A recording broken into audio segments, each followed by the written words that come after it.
Ahí va, viernes 9 de agosto.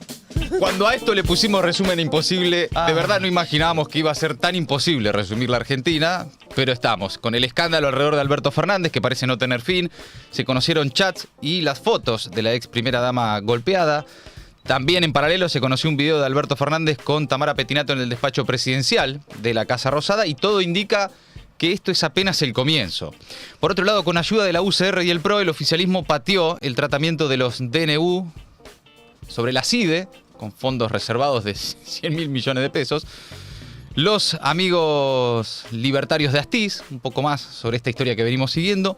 Hoy especialmente sobre el rol del padre Olivera Rabasi, abogado e hijo de un represor condenado a perpetua, militante por la libertad de los asesinos, y su vínculo con los influencers libertarios que están organizando un festival de extrema derecha. Ahora te voy a contar esos detalles. Recesión con inflación en la crisis de Milei, la industria y la construcción volvieron a desplomarse en junio y se prolonga la crisis. 5,1% de la inflación en la ciudad de Buenos Aires. Mientras tanto, el gasto en tarifas de los hogares se cuadruplicó en promedio desde noviembre. Y por último, horror en Córdoba. Ordenaron la detención del militante de Hijos, Fernando Alvareda, por el homicidio de su madre, Susana Beatriz Montoya. También las últimas novedades en Venezuela. Todo eso mientras van dejando un like, un comentario, y arrancamos a resumir el escándalo Fernández. Mientras avanza la investigación por la denuncia que interpuso Fabiola Yáñez, la ex primera dama, contra el expresidente, se conocieron los chats y las fotos de Fabiola golpeada. En uno de los chats dice: venís golpeándome hace 3 días seguidos. Bueno, todo esto publicado por Infobae.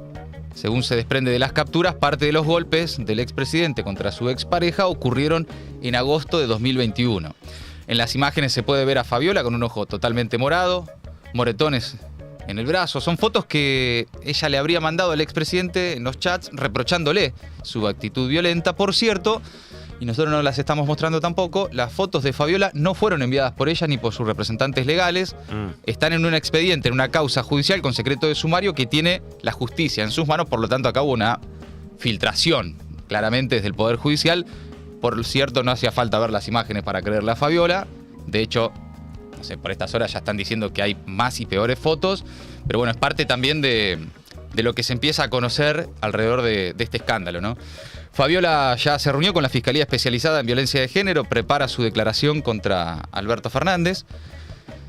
La ex primera dama se comunicó por videoconferencia desde España con funcionarios de la Dirección General de Acompañamiento, de Orientación y Protección a las Víctimas en el marco de la causa contra el expresidente. También, por otro lado, designó a una abogada muy conocida, porque se suele ser una abogada de famosos, para que la represente en la causa contra Alberto Fernández, Mariana Gallego, especializada en derechos de familia. Resulta que por la ley de código de ética de la abogacía de la capital federal, Juan Pablo Fioribelo, el que venía hablando por estos días, no pudo constituirse en el representante de Fabiola. Por otro lado, también ayer se confirmó que el gobierno de Milei decidió reforzar la custodia de Yáñez en Madrid. Ella le había pedido al juez federal Julián Ercolini un cambio porque quien la acompañaba era una persona de confianza del expresidente. Bueno, mientras tanto, Alberto Fernández ya está formalmente informado de la denuncia. Fue notificado ya por la justicia, por Ercolini, a través de la Policía Federal, notificó al expresidente del inicio de este expediente y de las medidas que había tomado, como por ejemplo la prohibición de salir del país y de tomar contacto con ella por cualquier tipo y de cualquier medio. Se espera una entrevista, aparentemente en el diario El País de España, de Alberto Fernández. Supuestamente se iba a publicar esta mañana, en el día de hoy, así que si hay novedades las comunicaremos también. Por ahora eso no ha sucedido. También ayer, más temprano, en paralelo a este escándalo, se conoció un video de Alberto Fernández con Tamara Pettinato, que todos conocen, y video que todos han visto.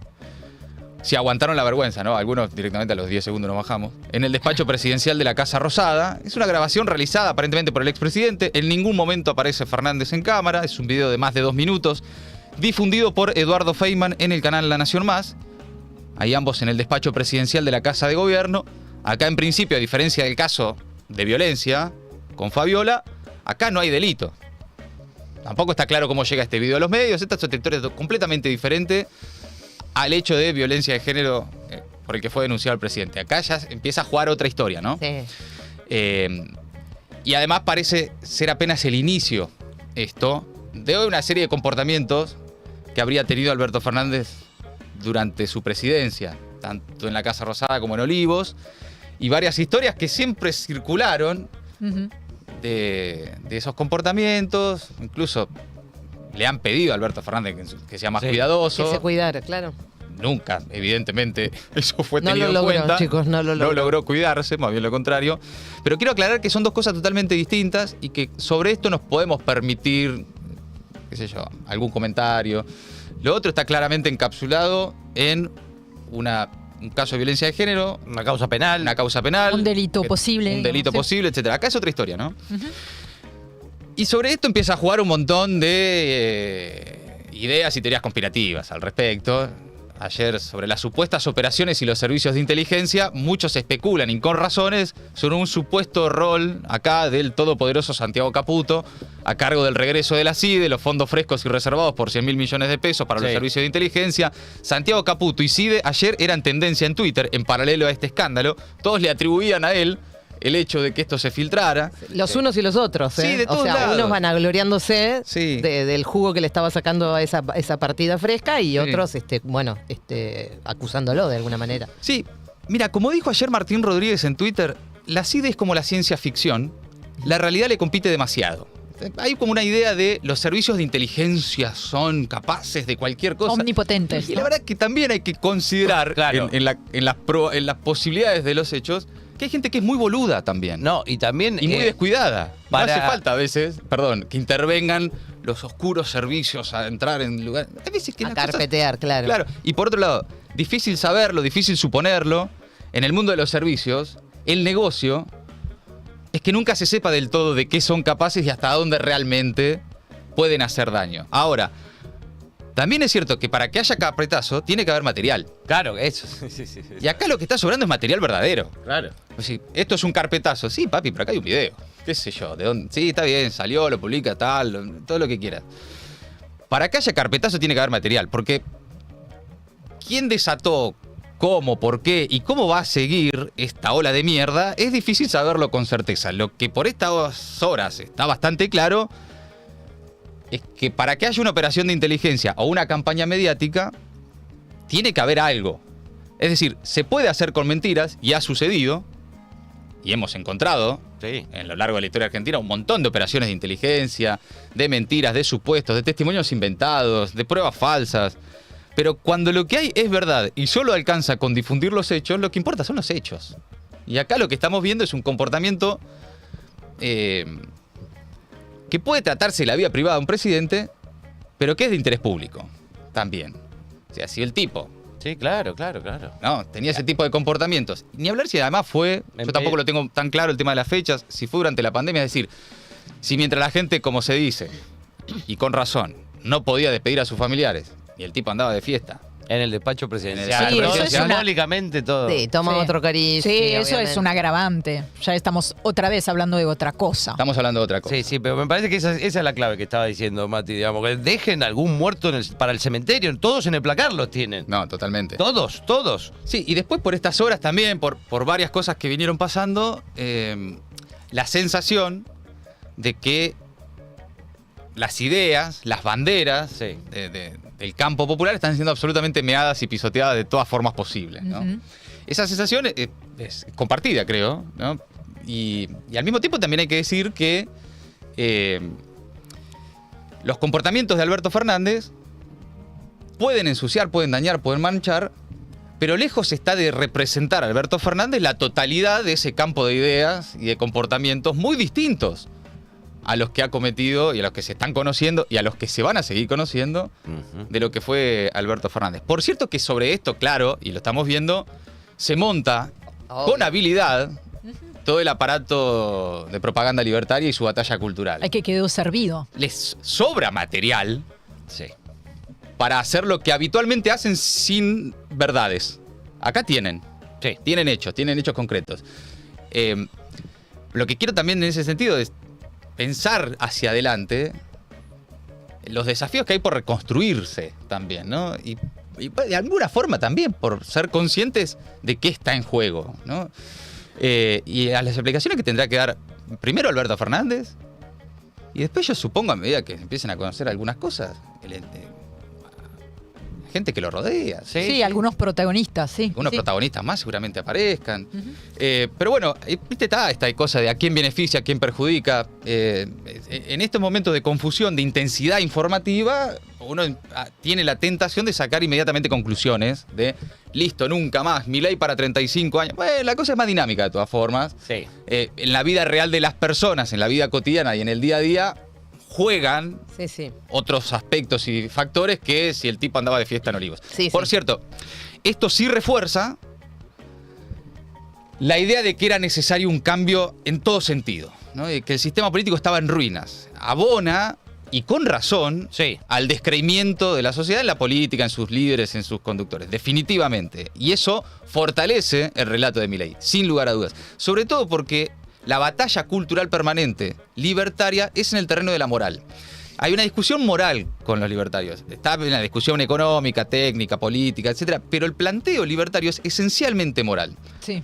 Es una batalla cultural, pero es una guerra moral. Ellos lo plantean en el terreno moral, de los buenos y malos, los argentinos de bien y los argentinos de mal, etcétera. Esto no hace más que reforzar y darle herramientas, contenido, a esa batalla cultural que impulsan permanentemente los libertarios en las redes, en la Argentina y la extrema derecha en el mundo, ¿no? En general. Sí. Ahora, después también hay que ser conscientes de que los desafíos que hay por delante son muy grandes, ¿no? Y tampoco creer que no, bueno, esto ya está, esto termina acá y punto, no pasa nada. Mañana se habla de otra cosa. No, acá, lamentablemente, el daño lo trasciende a Alberto Fernández. Sí, en claramente. términos políticos, en términos simbólicos, en términos estructurales, ¿no? Y bueno, y ahí hay que volver a trabajar un montón, Sí. con seriedad y... Casi que a una generación política, te diría. No, que- y por cierto. Bueno, pero, hay que jubilar a unos cuantos. Claro, Sí. claro que sí, Sí. y ojalá que de alguna manera toda esta mierda sirva, es como, medio trillado el proverbio chino, pero bueno, es un poco así, o sea, tratar de empezar Sí. a reconstruir de otra manera, darnos totalmente. cuenta qué No, es lo que pasó totalmente. y tomar esto como una oportunidad para barajar y dar de nuevo, Sí. muchachos, y buscar otro tipo de dirigencia y militar para esa dirigencia. Sí, no solo buscar ese tipo de dirigentes, sino también revisar algunas cuestiones de supuestas lealtades, cuando la lealtad del peronismo tiene que ser con el pueblo argentino, y si alguien no está en condiciones de Asumir esa responsabilidad por su vida privada, por lo que mierda sea, es tan responsable él como el que sabe y acepta eso. Sí, también. por cierto, también hay en marcha otro dispositivo que es hacer responsables a todos los que votaron a Alberto Fernández de lo que pasó con Alberto Fernández. Y la verdad que no, objetivamente no funciona así. No, Por supuesto que no.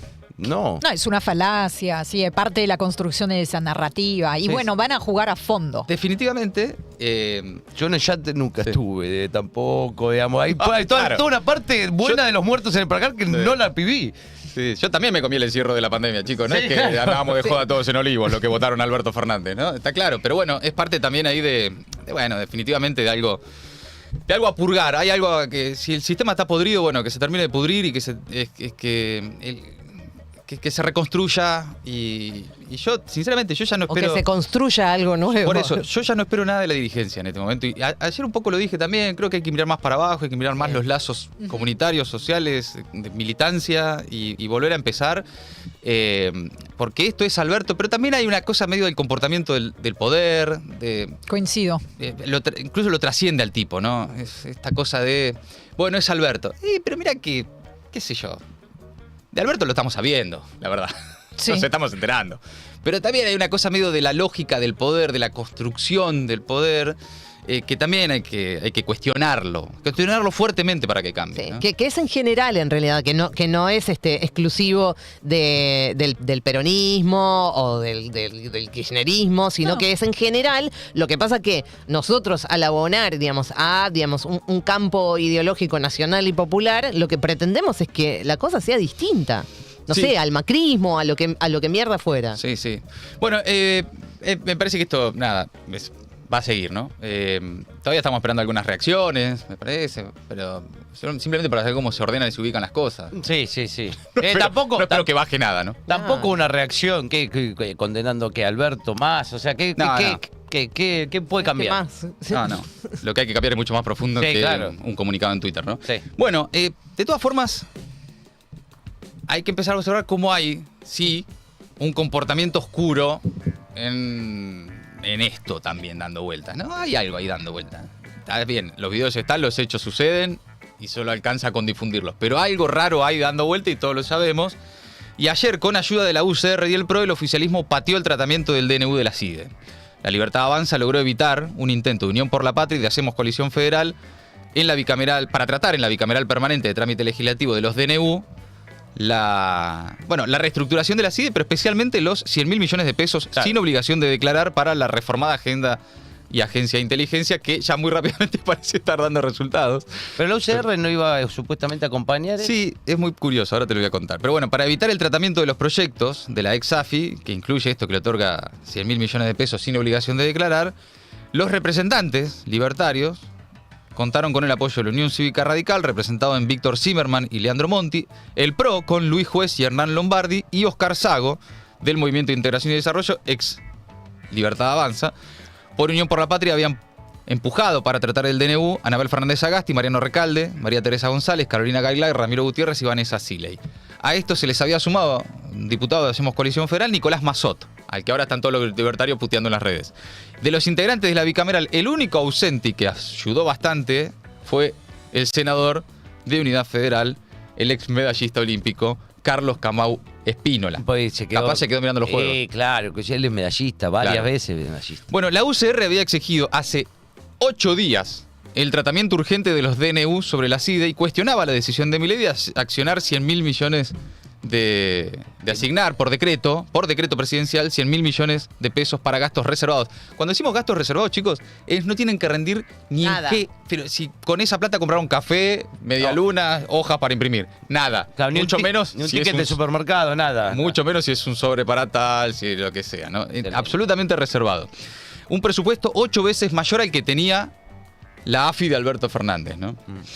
Leopoldo Moró, diputado de Unión por la Patria y presidente de la Bicameral de Inteligencia, dijo que quieren salvarle los 100.000 millones al gobierno, pero no poner la carita para justificarlo. Hay voluntad de algunos bloques dialoguistas o oracionistas de no voltearle el DNU de los 100.000 millones de pesos o 100 millones de dólares. Pero nadie quiere poner abiertamente la cara porque defender eso es muy difícil en este contexto de, miserable de ajuste permanente, de partidas presupuestarias, etcétera. Es muy difícil justificar que haya 100.000 millones de pesos para la CIDE y además que el total de esa plata sea fondos reservados. Eso no ocurre ni siquiera con servicios de inteligencia de países que están en guerra, que la totalidad de los fondos sean reservados. Entonces, como es muy difícil justificar eso, están dilatando para que se constituya la nueva comisión bicameral. Y como la comisión bicameral tiene facultades de auditoría, van a decir, bueno, a partir de ahora, como está constituida la comisión bicameral, ya no hace falta que rechacemos el decreto porque va a haber quien controle los 100.000 millones. En síntesis, quieren salvarle los 100.000 millones al gobierno, pero no quieren dar la cara para justificarlo. Bueno, ¿cuál habrá sido el arreglo, no? Uno se pregunta cuando estas cosas suceden. ¿Cuál habrá sido el arreglo? En fin, cambiamos de tema. Los amigos libertarios de Astiz, la diputada Lourdes Arrieta, que fue parte de la comitiva que se reunió con represores en la cárcel, presentó una denuncia penal contra directivos del Servicio Penitenciario Federal. Es la que apareció también en la Cámara de Diputados con el nunca más bajo el brazo, pero está en la foto con Astiz y compañía. Y en esa denuncia penal contra el Servicio Penitenciario Federal, que depende de la ministra de Seguridad, Patricia Bullrich, expuso cómo fue el armado del encuentro y qué es lo que hay detrás, ¿no? En el que participan un entramado de abogados, jueces, curas, etc. Por cierto, la diputada libertaria, Rocío Bonacci, la otra que también dijo, al igual que Arrieta, haber ido engañada por sus compañeros, contó en Radio Mitre que Benedit Beltrán dijo que la visita a genocidas estaba aprobada por la ministra de Seguridad con el ok de Patricia Bullrich. La conocí ahí en esa Diputada, visita. una pregunta. ¿Victoria Villarruel estaba al tanto de esto? ¿Sabía? No me consta a ciencia cierta de que ella haya organizado la visita. A mí me parece que no, porque una cosa es el Poder Ejecutivo y otra cosa es el Poder Legislativo. Sí. Esto lo craneó, digamos, Beltrán, supongo yo que con ayuda de Guillermo, porque Guillermo es un conocido en la materia, y parece ser, a raíz de unos chats que salieron ayer, yo todavía no lo charlé con el bloque, esto no se charló porque esto explotó ayer a la tarde, que eso tenía como un ok de Patricia Bullrich, bueno, etcétera. Entonces había un ok de Patricia Bullrich. Porque, eso es lo que hizo el diputado Beltrán Benedit en un chat. Las maneja Patricia Bullrich. Eso es lo que decía Beltrán Benedit en un chat. Bueno, ¿no? Ahí empieza entonces a verse algo más allá de la visita, ¿no? Bueno, en definitiva, veremos en qué termina todo esto. Pero yo lo que le quiero contar hoy es una historia detrás de esto, ¿no? También, como para ver cómo está funcionando. Esta semana se conoció la foto de los diputados y diputadas de La Libertad Avanza en Ezeiza sonriendo con Astiz y otros represores condenados por delitos de lesa humanidad. Asesinos, violadores, torturadores, tipos que desaparecieron a hombres y mujeres y que en algunos casos incluso se quedaron con sus hijos. Pero no es solo la visita y tomar el té con los genocidas. Hay una intención de liberarlos o de mandarlos a sus casas. Y así lo reconocen dos de las diputadas que dicen haber ido engañadas a la cárcel. Hubo otras reuniones y toda una estrategia oficial para liberar a los genocidas. Y ahí aparece en escena el padre Olivera Rabasi, abogado e hijo del represor condenado a perpetua, Jorge Olivera, y un fervoroso militante por la libertad de los genocidas. En un video que envió a uno de los grupos que comparte con libertarios, abogados y jueces, Olivera Rabasi dijo ya tener listo el proyecto para liberar a estos asesinos. Buenas y santas, soy el padre Javier Olivera Rabasi. Algunos me conocen, ya otros no. Les mando muy cortito acá este video para comentarles que está prácticamente terminado el proyecto que venimos conversando hace algunos meses. Por favor, léanlo. Si Dios quiere, en un par de semanas nos juntamos para terminar de cocinar lo último. Dios los bendiga mucho. Gracias. Buenas y santas, si Dios quiere, Dios los bendiga mucho. ¿Cómo entra Dios, no? En esto. Impresionante. Cuenta Franco Misraji en El Destape que, tal como lo reflejan sus redes sociales, Olivera Rabasi tiene relación con quienes se encargan de desarrollar el relato libertario, mileísta, que justifica la última dictadura cívico-militar, como por ejemplo Nicolás Márquez, Agustín Laje y un ex agente de la AFI macrista que ahora es influencer, Danan, el famoso Danan, sostiene la misma línea pro dictadura bajo la excusa de que en los 70 hubo una guerra, etcétera, eso que ustedes ya saben, los dos demonios. Bien. Atención a esto. Se viene el festival Viva la Derecha Fest, un evento de la ultraderecha que se realizará el 5 de octubre en el Auditorio Belgrano. ¿Y saben quién está en el line-up de los participantes del Viva la Derecha Fest? A ver. El cura Olivera Rabasi, Sí. evento que él mismo promociona en sus redes. La entrada sale desde 3... Pará, a ver. Ay. Sí, correcto. Están a la venta en Ticketek. Las entradas están desde 33.600 pesos. Ah, saladita la de. Se parece mucho a lo que hace Vox en España. Según el cronograma, el cura expone a las 12 sobre la religión en la batalla cultural en un panel junto al pastor evangelista Gabriel Ballerini, que se define como maestro especializado en ética biomédica y uno de los principales referentes a nivel nacional de la iniciativa Con mis hijos no te metas. El cronograma del Festival de la Derecha tiene otros paneles como el arte en la batalla cultural, la familia en la batalla cultural, las redes sociales en la batalla cultural, la filosofía en la batalla cultural, así se llaman los paneles, hispanidad e indigenismo en la batalla cultural. Reivindican mucho la hispanidad, incluso el cura Rabasi es uno de los principales impulsores de esa idea. Una sola derecha contra el progresismo, ahí expone Nicolás Márquez. El auge de las derechas en el mundo. ¿Saben quién expone? Vicente Mazot, el dueño de la nueva provincia de Bahía Blanca durante la dictadura, un empresario sobreseído el año pasado en una causa que lo investigaba por su participación en el secuestro y asesinato de 2 obreros gráficos del diario La Nueva Provincia. Y después está Agustín Laje para hablar de la nueva derecha y un discurso de cierre.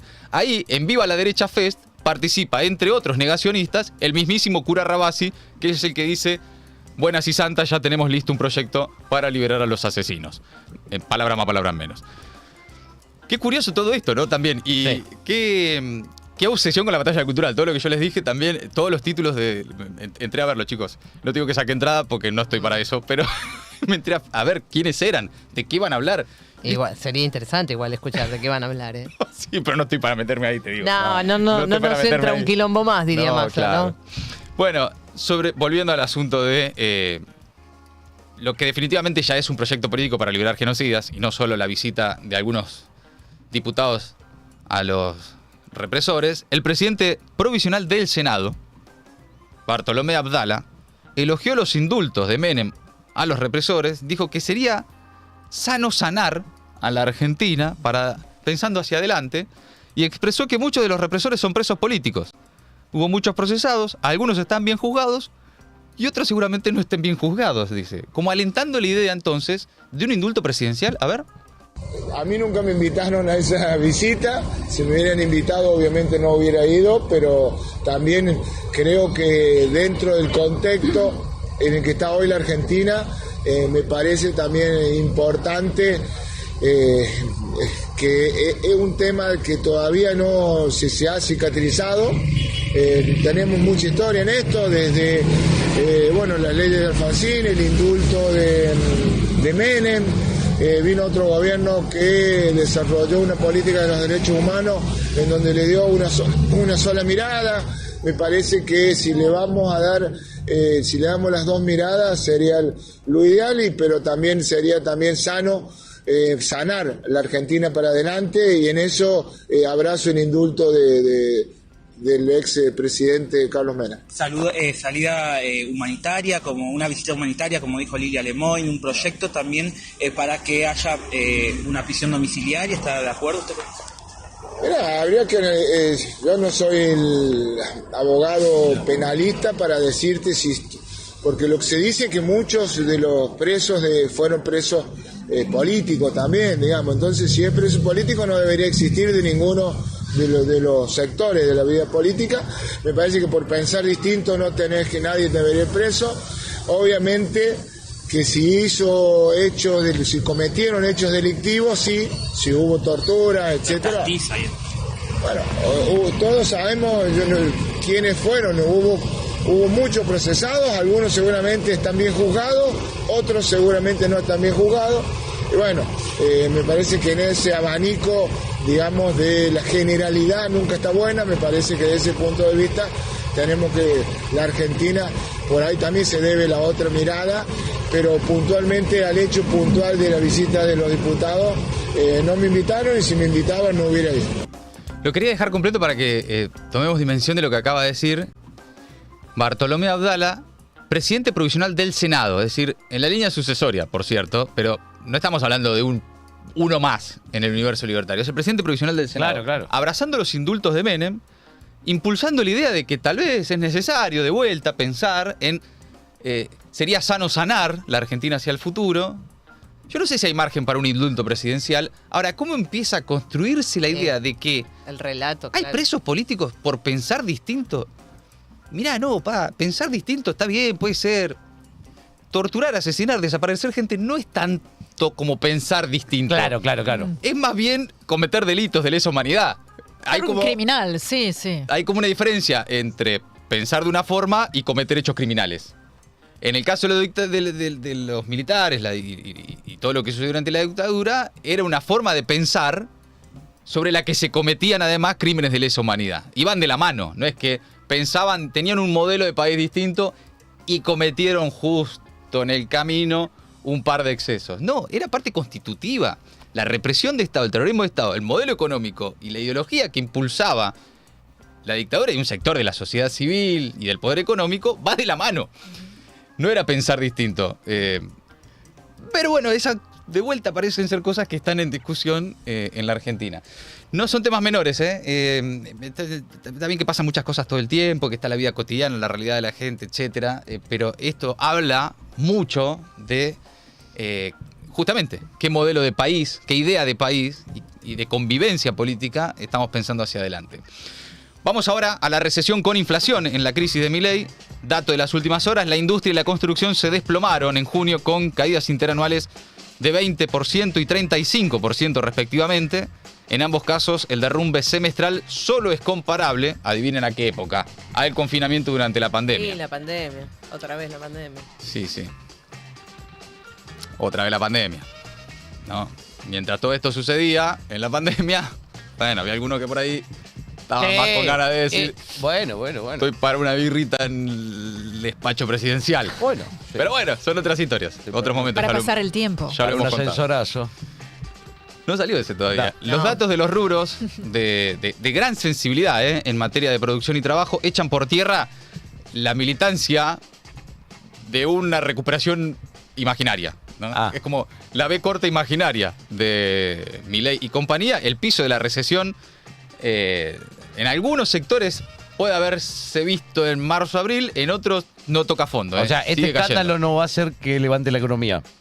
Yo no creo, la verdad. No sé. Yo a esta altura uno no sabe. Yo no estoy para dar certezas de nada, pero no me da la sensación de que el escándalo de Alberto Fernández vaya a hacer que la industria de la construcción despeguen.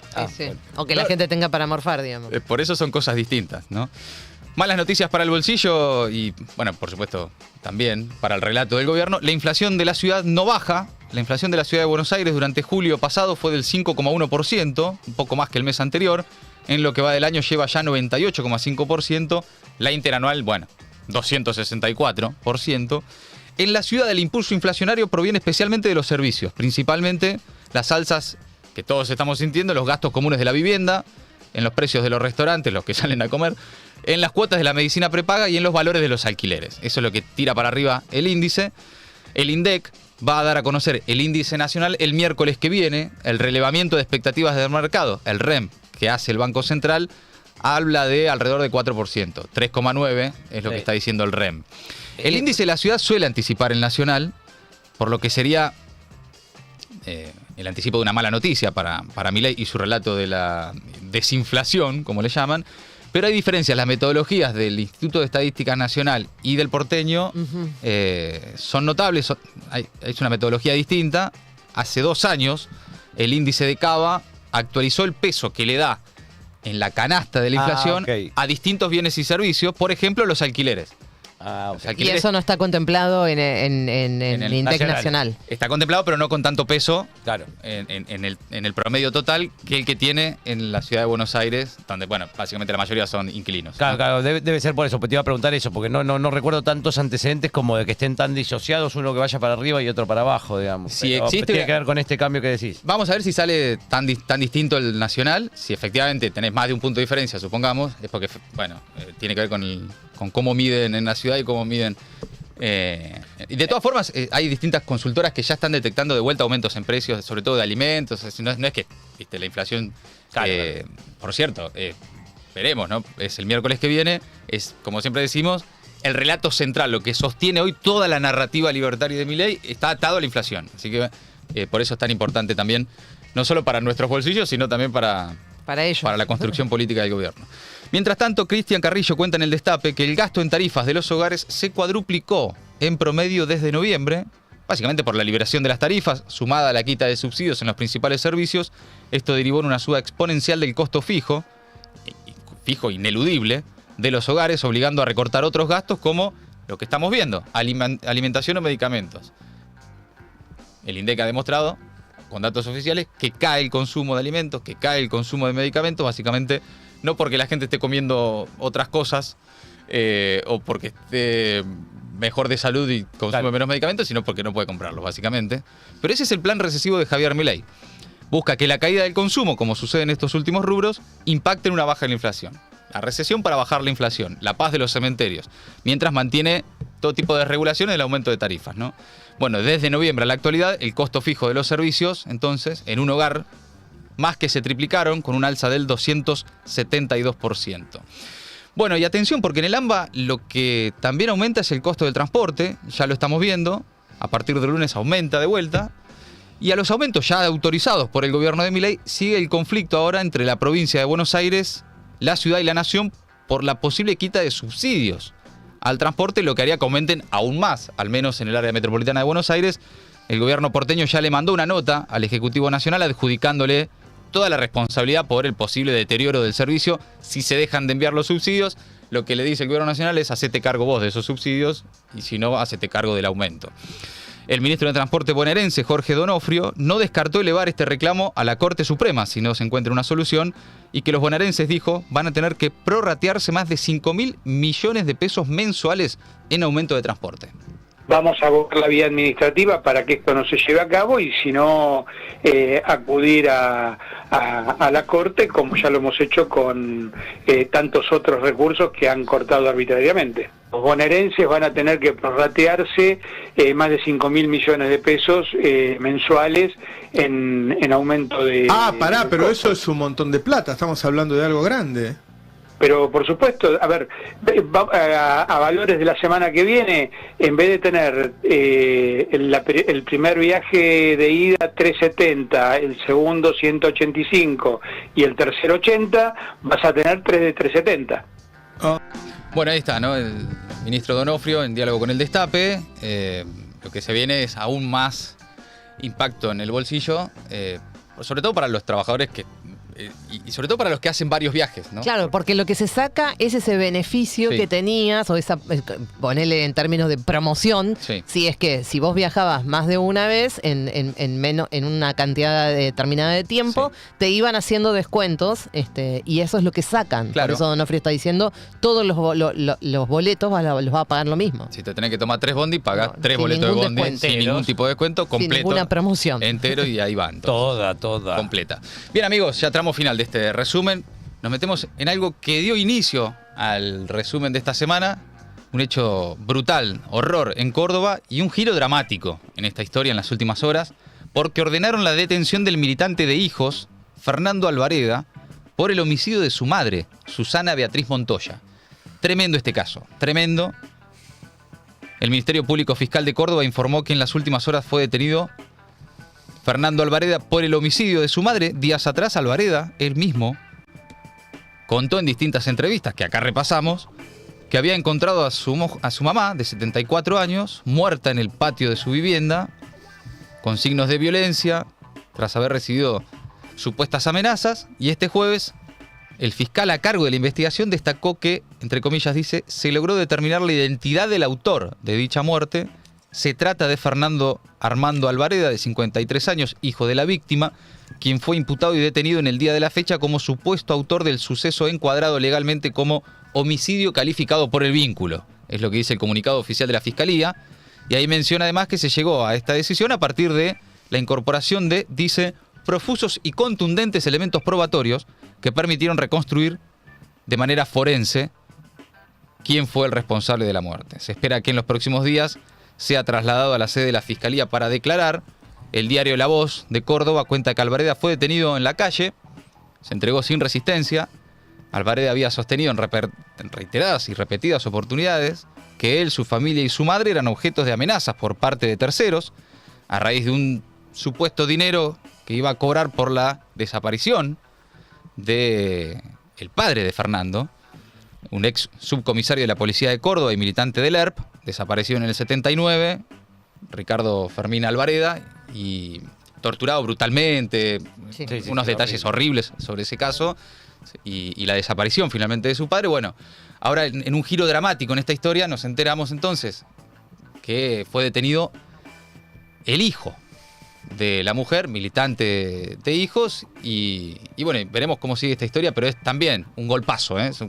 Y un golpazo porque Fernando además trabajaba en la Secretaría de Derechos Humanos de Córdoba. Es decir, hay mucha consternación también, digamos, en cómo esto golpea de alguna manera eso, pero bueno, siempre hay que tener en cuenta... Si repasás las entrevistas que dio en estos días, volvés a escuchar las cosas que decía y no podés creer realmente que sea la misma persona. Es muy impactante. Es muy impactante el caso. La disociación que él evidentemente tiene, digamos, o sea, nosotros no vamos a hacer ningún tipo de análisis psicológico en este sentido, pero bueno, es bastante evidente. Sí. Lo que decía del golpazo también tiene que ver con los dos de los blancos favoritos, ¿no? Del gobierno y su aparato de comunicación, que son los organismos de derechos humanos y los feminismos. Sí, digamos. muy golpeado esta semana esas banderas, esa agenda, pero bueno, por supuesto, para adelante lo que decíamos más temprano, mucho para reconstruir y la historia no termina en estos hechos. Bien, y para finalizar esta semana también, últimas novedades de Venezuela, Ori. Sí, vamos a empezar en realidad, ya vamos a viajar a Venezuela, pero con una decisión que tomó el gobierno de Lula, que expulsó este jueves a la embajadora nicaragüense en Brasilia. Y esto en respuesta a una medida similar que tomó Daniel Ortega. Esto es lo que se llama el principio de reciprocidad, ¿no? El detonante fue la ausencia del diplomático brasileño en el aniversario 45 de la Revolución Sandinista, celebrado ese aniversario en junio pasado y al que Brasil había sido invitado. Pero la verdad que la relación entre ambos países se viene enfriando desde hace bastante tiempo. Lula ha sido muy crítico respecto de la deriva autoritaria del gobierno de Ortega Murillo, ¿no? Su esposa y vicepresidenta. Cuando hablamos de la deriva autoritaria de ese gobierno, hablamos de protestas sociales violentamente reprimidas, de opositores encarcelados y también desterrados. De hecho, el propio Lula intentó interceder por encargo del Papa para lograr la liberación de un obispo condenado a 26 años de cárcel. Ahora, la retirada entonces de esos dos diplomáticos marca claramente el punto más bajo de la relación bilateral. Y la sensación, Mati, es que se van ensanchando las grietas, ¿no? Dentro de la izquierda latinoamericana. El barrio está complicado y justo sucede en momentos en que la relación es todavía respetuosa, pero más tensa con Venezuela. Recordemos que Lula está encabezando una suerte de triada junto con Colombia y México para que el Consejo Nacional Electoral de Venezuela entregue las actas. Todavía no se conocen las actas. Ayer publicaron un comunicado conjunto en el que los tres países insistieron sobre ese punto, diciendo que la divulgación de las actas era absolutamente fundamental. Y también hacen un comentario adicional que es muy interesante, diciendo: al tomar nota del proceso iniciado ante el Tribunal Supremo de Justicia en torno a ese proceso electoral, los tres países parten de la premisa que el Consejo Nacional Electoral es el órgano al que le corresponde la divulgación de las actas. ¿Qué quiere decir esto? Esto es marcar distancia con la iniciativa de Nicolás Maduro, que decidió judicializar el proceso electoral. De esto ya hemos hablado. Mientras tanto, la oposición, a través de la figura estelar, ¿no? Opositora, la figura de María Corina Machado, sigue avanzando en una estrategia de movilización de la comunidad internacional. La vamos a escuchar en una conferencia de prensa virtual que dio a medios mexicanos. Yo creo que hay una oportunidad y yo espero que el gobierno mexicano entienda la enorme responsabilidad, no solamente hacia Venezuela, hacia la región. Yo les digo algo: si Maduro opta por aferrarse por la fuerza, como él dijo, por las malas, nosotros podemos estar viendo una ola migratoria como la que nunca hemos visto. 3, 4, 5 millones de venezolanos en muy poco tiempo. Yo creo. Bueno, mandó su mensaje al presidente mexicano. AMLO tiene una postura muy coherente y sostenida en el tiempo. Lo ha expresado varias veces. No quiere injerencismos, así lo dijo. Pide que todo se resuelva en Venezuela por una vía legal y pacífica. Una opción que, al mismo tiempo que es absolutamente necesaria para evitar el peor de los escenarios en el país venezolano, parece cada vez más alejada de la realidad postelectoral que está viviendo el país, donde se están, por ejemplo, multiplicando las detenciones de opositores. Amigos, amigas, qué semana. ¡Ay, Dios! Hasta ahí el resumen imposible de Maldita Suerte. Maldita Suerte. Una mirada absurda de una realidad